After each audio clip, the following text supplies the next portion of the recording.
what can we expect in August? Of course, the summit proper is from the 22nd to the 24th of August. Now, as the BRICS Business Council, we have planned around 32 events together with government, sometimes individually, sometimes with government. These are all relevant to the key trigger sectors and or key trigger economies, sub-economies within BRICS. So you can expect a session on financing co-hosted by the BRICS Bank, known as the New Development Bank. There's a session on agriculture, for example. So all the different working streams, which are the growth trigger points for the economy, will be covered in some form or shape by way of either a panel discussion or a breakfast session or a dialogue session. Now, the highlights of the business part of the agenda of the summit includes a business forum, which will be attended by over 1,000 or around 1,000 business people from the BRICS countries. It will also include the heads of state, a number of heads of state, and incidentally, my understanding is we've already had around 22 heads of state confirmed that they're coming to our country. So that's a fantastic advertisement, of course, for South Africa. And some of those heads of state will participate in the business forum. Then we have a BRICS Business Council annual general meeting. We have the 9 different working groups having their own meetings. And then a particular highlight is when the BRICS Business Council hands over its work in the form of a report to the 5 heads of state. And that's a particular highlight because it captures the current and the future, and it allows us to engage directly with the heads of state as business community or a business constituency representatives. Lastly, this year marks the 10th year anniversary of the establishment of the BRICS Business Council. It's a 25-person council, and it's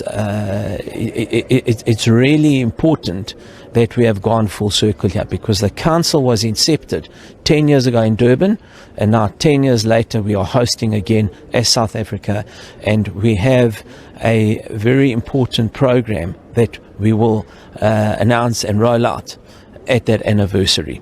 So lastly, let me also say that we continue to look at those areas that are important for South African business, such as how do we bring the rest of the African continent on board, and a particular focus on leveraging the African Continental Free Trade Area for mutual economic and investment growth. And then secondly, we also have a particular focus on the trade patterns as they play out within BRICS. And regrettably, we do run a trade deficit with Brazil, Russia, India and China. And we're conscious that as South Africa, we are exporting more raw material and importing more finished goods. We want to change those patterns. So those are 2 particular areas of focus for the Council for the next year. The meeting comes at a time where the global economy is not doing well. Yesterday, the Secretary General of the United Nations, Antonio Guterres, talking about the debt, and particularly poorer nations and developing countries. How do we ensure that this group is able to present a strong voice for the developing countries?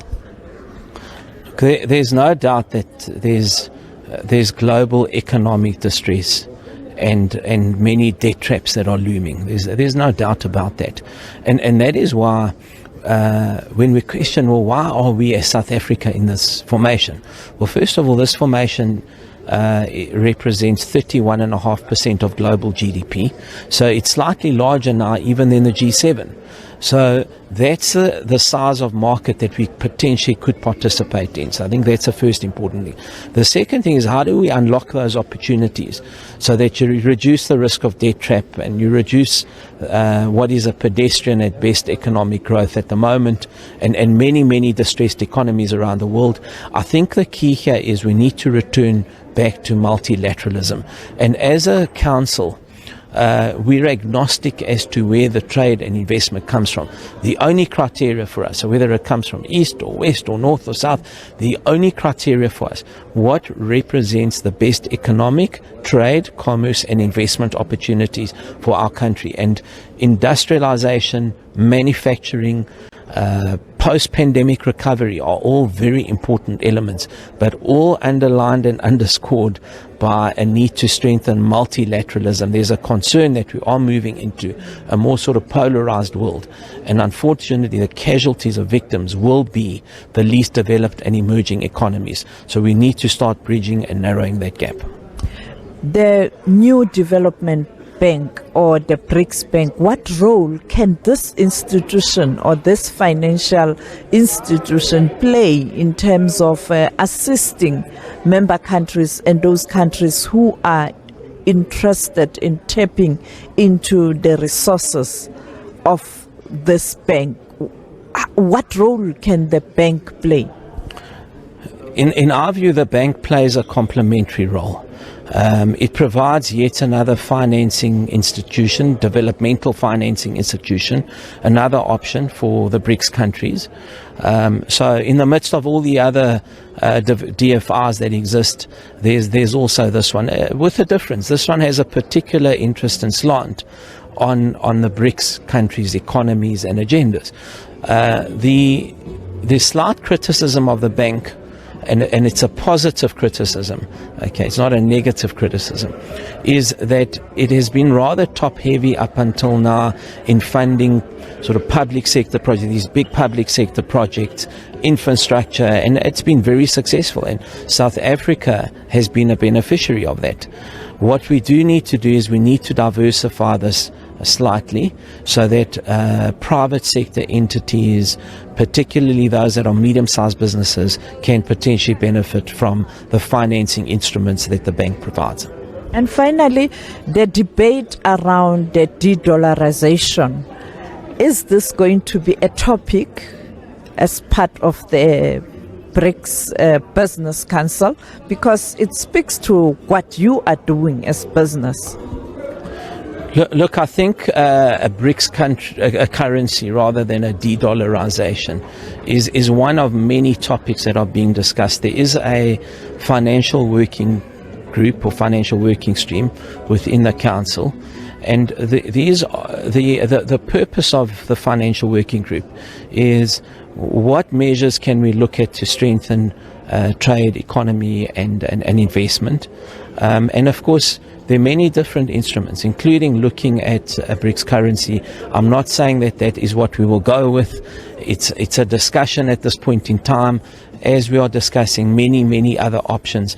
The main focus here for us is that there is significant geopolitical headwinds at the moment, and we need to stay focused on how do we grow economies in our country and around the world so we can lift people out of poverty, we can create jobs for people, sustainable jobs, and that is really the focus of the discussions.